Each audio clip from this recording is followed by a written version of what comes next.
different kinds of phenomena reported regularly, that something's happening here. We know it's not an airplane for a fact because this doesn't have all the characteristics of an airplane or anything like that, or an earthly object. So at the end of the day, it comes to be a classic UFO, unidentified flying object.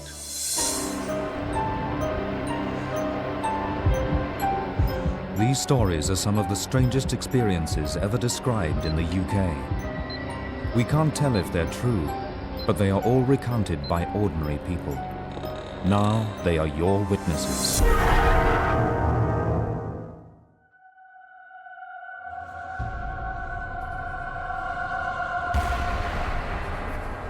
These three locals are UFO enthusiasts. In recent years, their long skywatches have paid off with some astounding sightings. But to this day, they remain mystified by the failure of both local authorities and the Ministry of Defence to identify the object. We investigate UFOs over southern England and try and find out the answer to some of these sightings we get reported to us. In May 2000, we were doing a skywatch in a local area at Netley in Southampton. We set up a camp in one of our usual spots, and along with us we take our cameras, binoculars, night sights, which are night intensifier cameras, which we can see in total blackness. We set everything up ready for a skywatch. Now this particular night we'd set up, everything was loaded, set up, camcorders were turned on ready, and suddenly over Southampton Water, to our surprise, we saw this light. We suddenly saw this orange kind of globe appear on the other side of Southampton Water. All of us have lived in this area for a long time. We've done skywatches before on many, many occasions, and we've never seen anything flying that low coming up Southampton Water. We looked at it for a while and couldn't quite make out what it was, so we got the camcorder going. We thought we'd film this. It's slow. At first it's nothing, doesn't appear to be anything interesting, it's just a single light just flying along, could be anything. What made it interesting was, as we watched, from the opposite end of Southampton Water we have this airplane. Comes flying down Southampton Water towards this object, and we just thought, well, you know, it's obviously police spot plane. It turns very good before It's turning around, yeah, it's following it, that. It's circling. Well, it's circling it, isn't it? Bloody hell. Yeah. We didn't quite know from what we could see. We could see the lights of the plane and coming out. And it approached this orange globe, which was still hovering in the same place, and it went round it twice. And it went away, this plane, and came back again and had another look at it, and you can actually see this on the video. Strange, isn't it?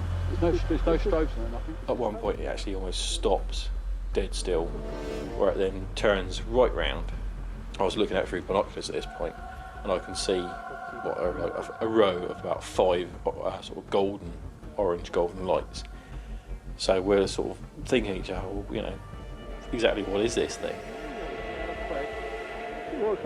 The amazing thing is when this object starts to speed up, it stretches, so you've got like a row of 8 lights. It's completely changed from a one round ball of light. And it's astounding. To me it is, and the group, when we saw it, we just lost our breath sort of thing. It's a sharp intake of breath and, wow, is it an airplane? Is it a helicopter? And all the way through the sighting we were asking each other questions, and we still come away just in awe, wondering what this object was. So it was quite stunning, really, but we thought, well, we better check up on this, and as the police spotter plane was involved, we can certainly find out. They're bound to tell us what it was. 48 hours later, I sat down at my telephone with a list of phone numbers and began to ring around all the local authorities. Ernie Sears contacted numerous local police authorities and coast guards from the surrounding area, but none of the organizations said they had any aircraft flying in the area that night. The team had video evidence of a plane circling the mystery object, but could find no one that would reveal the plane's identity. It wasn't a commercial plane, it was very slow. And this police spotter plane is a very slow aircraft. and it will go very slow and very tight to this object. Definitely the police spotter plane. You can actually see the navigation lights on the plane as it banked round and the shape. And yet, when I phoned the police up afterwards, and this is Police Central Control, who should have known anyway, they completely denied there was anything up. We know there's something there. We filmed it. We filmed another aircraft flying down and looking at this thing. So somebody knows it was there. Increasingly bewildered, Ernie Sears contacted the chief of Hampshire Police, and finally confirmation was given that they were flying in the area that night. Despite this breakthrough, however, the police could offer no reports of anything else in the skies. The response I got the second time was completely different to the one I got the first time. We've actually got a letter from Hampshire Police saying at the time of the sighting, the police spotter plane was in the area at the time. I mean, they actually circled around it twice. Now, if there was nothing there, why would they circle around it? The pilots must have seen the same thing that we saw. Whether it was captured on the spotter plane's cameras, etc., we don't know. There's a good chance that the possibility is there is some footage of this somewhere. Or have they just wiped over it? Or has it been sent to the Ministry of Defence, to some laboratory somewhere to be enhanced, to look at properly? We simply don't know. We'd like to know. Again, it's one of these avenues. We keep coming up to these brick walls all the time. We get so far, then it's just a brick wall in front of us. We must be able to see it, whatever it is. There is quite clearly on the footage an interaction which to my mind makes it pretty clear that that helicopter knew that there was something in the skies above Southampton that shouldn't have been there. Ernie continued to climb further up the chain of command to discover exactly what the authorities knew about what was in the skies that night. Well, I contacted the MOD. This chappie came on. He just said, "You're actually talking about a UFO, aren't you?" And he was laughing in his voice, you know. I said, "Well, yeah, it's a UFO, unidentified flying object." He said, "Well, you know, I couldn't tell you that anyway, could I?" We went through all these bases in the area and out of the area, official, and they all said the same thing. There was nothing up. The team was left frustrated and confused once again. But their story was about to take a new, astonishing turn. The UFO was back. We're actually a year to the day. We're filming over Southampton Docks area across the water, and suddenly this ball of light appears in the sky. Now, it was a clear night, there was nothing around. And lo and behold, what happens? Again, the police spotter plane appears in the frame, flies across our view and flies back again. Now, eventually the plane just disappears and flies up Southampton Water, and this light is still there when it goes, and it's just there. Suddenly it starts to fade, and it just fades out of sight. It is fading though. Yeah. It's going, it's gone. Gone, yeah, gone, just vanished. The second sighting, 1 year on, renewed the team's determination to push for answers. This time, Ernie would go right to the top, demanding the case be investigated by Dr. Louis Mooney, the Under-Secretary of State for Defence. The interesting thing with Dr. Mooney's two-page letter was he finally said, "We do not have any problems with believing in extraterrestrial civilization, but the object was of no defence significance, so therefore we do not investigate it, we do not have the finances to investigate it. No defence significance, full stop." When the MOD come out with the phrase of no defence significance, that strikes me as being pretty strange, because why would the helicopter be there monitoring quite obviously what this light is doing? And if the evidence from video experts, film analysis proves that there is an object there, then you have to say, well, that's an object in our airspace, and two, you know, you've got to say, well, what is that object? And quite clearly, we don't know what that object is, or if we do, somebody's certainly not saying. When you look at what is there, you've got oil refinery, you've got Marchwood military base there, you've got other things there that, in my way of thinking would be a defence significance. Yes, on both occasions it would appear that the police spotter plane had been scrambled to intercept this object and have a look at it. They were curious about it. That is moving. It came now. Yeah. What are they hiding? Why are they afraid of telling us what exactly happened that night? Gone pretty quick now. In many of these cases where they've been officially reported, is sure enough the MOD man comes out, but that's usually the last time the policeman ever hears anything. So they never get any feedback. What was the conclusion? And it would be interesting to see these files, and I will be applying for these files in due course. We know it's not an airplane for a fact because this doesn't have all the characteristics of an airplane or anything like that, or an earthly object. So at the end of the day it comes to be a classic UFO, unidentified flying object. Either they really don't care about it, they've looked at the footage and they really just don't care, they're just not interested, or they do know what it was. They knew before we even contacted them. This case doesn't mean the end of the Southampton UFO group. It means we'll get better, we'll become stronger, and we'll carry on with our investigations, our skywatches. We truly believe there is something out there, and maybe one day we'll get to the truth.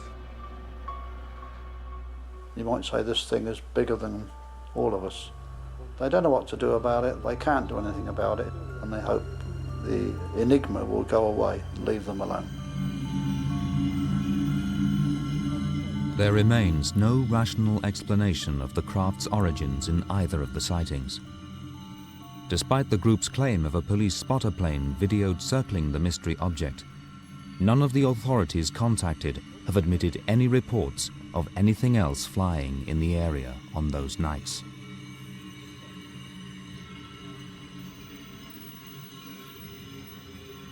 It would be nice to think it is life from elsewhere. It's a nice thought, but whether it is or not, we will never know. Even asking questions in the House of Lords, I don't think we will ever know the true answer to what this object was.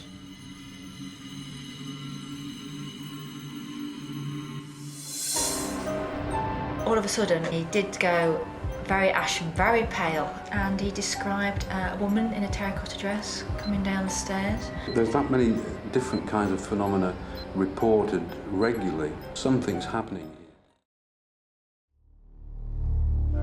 Belgrave Hall in Leicester, steeped in mysteries for centuries. A Victorian woman has repeatedly been seen and heard walking its corridors. But recently, the ghostly rumours were propelled into the 21st century by this CCTV image of what appears to be the mysterious resident. Staff contacted paranormal investigators to get to the bottom of the mystery.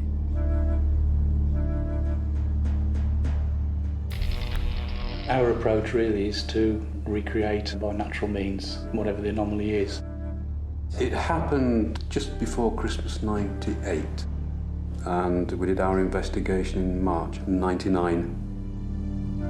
From early on in their investigations, many witnesses were claiming that this was the ghost of Charlotte Ellis. The Ellis family, the most interesting of all the families who've lived at Belgrave Hall, he came here in about 1845. There were 5 daughters who remained in the house until they passed away, and the last one did so in 1923. 5 very interesting women. All of them had very strong personalities, particularly Charlotte. John Ellis purposely brought this house to bring some security to the girls, to the women. This house really became their refuge.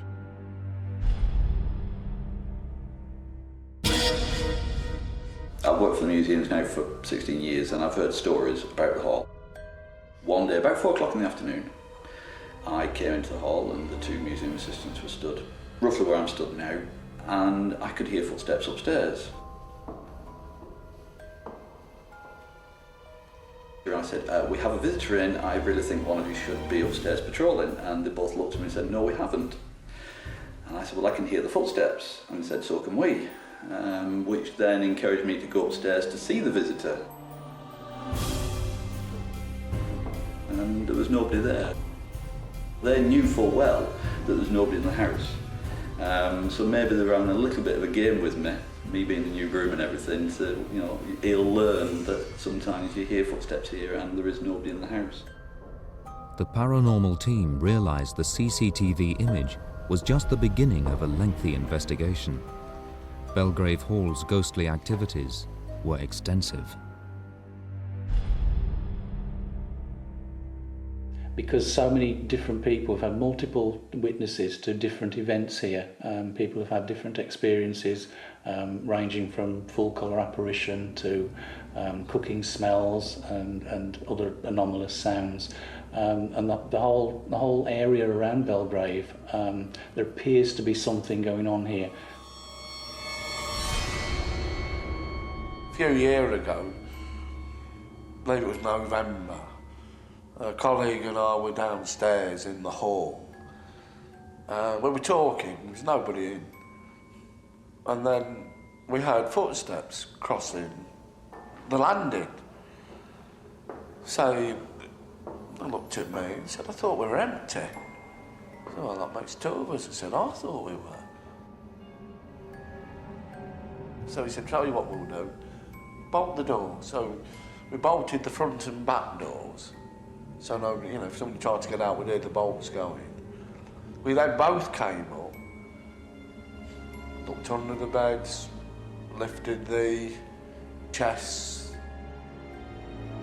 and at the end of it we looked, and as this chap said to me, "I've never believed in ghosts or anything," he said, "but I can't explain that." And still to this day, only the once, but I'm convinced we heard footsteps. I've heard things, I've spoke to people who have seen things, and I've spoke to other people who have heard things. And interestingly, when the media bandwagon started a few years ago, the nice thing about that is that visitors who came to the hall in the 1950s, 1960s, 1970s started to come forward and give us their stories. So there's a vast amount of stories about what people have seen and experienced in the hall. The growing number of witness accounts of unusual phenomena convinced the investigators to conduct a series of scientific vigils. When we're on a vigil, what we do is arrange to have 45-minute sessions. The team used a range of high-tech detection equipment, from electromagnetic radiation detectors to highly sensitive audio monitoring equipment. Everything that is seen or heard is meticulously recorded and cross-referenced to eliminate all possible explainable sources. Despite the team's objective attempts to discover rational explanations, some incidents simply couldn't be resolved by scientific means.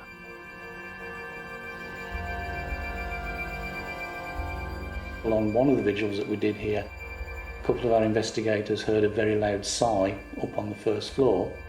It was certainly heard because it was heard by more than one person. That actually remains unsolved. We don't know what that sigh was. Fresh accounts of actual sightings continued to motivate the investigations. We were standing around the fireplace trying to keep him warm, really, and Mike was looking up the stairwell. All of a sudden, he did go very ashen, very pale, and he described a woman in a terracotta dress coming down the stairs. He thought that she seemed to stop near a window just at the bottom of the stairwell and then pass away, but when he tried to look properly at her, it disappeared.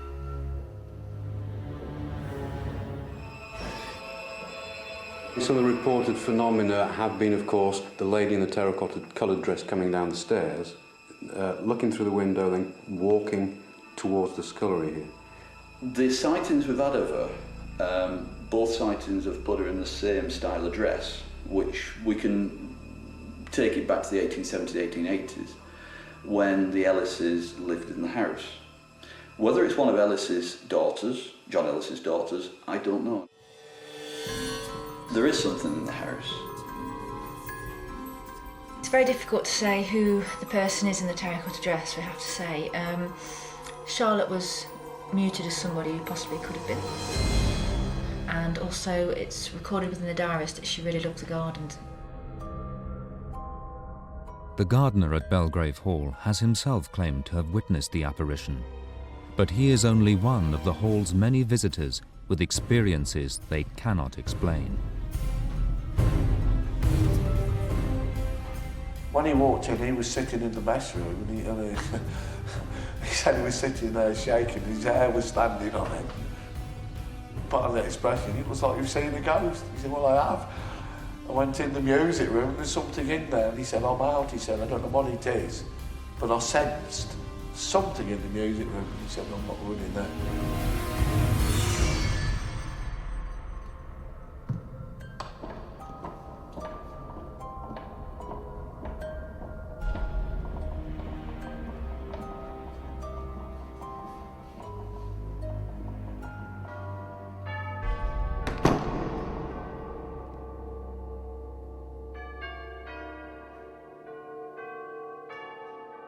Amid the ever-growing mass of accounts from numerous witnesses, the men from ASAP believe that in at least one of their investigations, they may have made their first breakthrough. People were suggesting it looked like a moth and looked like a bat, so we brought plastic bats, and thankfully at the time we were recreating, a moth did fly by, so we eliminated that one. It turned out in the end to be an oak leaf. And I was the one volunteered to climb the ladder and wave the bat and drop the various leaves down. But the one particular oak leaf that we dropped recreated the more or less anomaly, exactly, more or less exactly. People fall into two camps. There's those that believe, and there's others that just don't believe. I don't think there's a middle path with this on this subject, personally speaking. There's that many different kinds of phenomena reported regularly that it's still intriguing that something's happening here. We've had things on camera, on audio sounds which we can't explain. There's something happening around here which is intriguing, and we'll carry on hopefully to try and investigate the cause.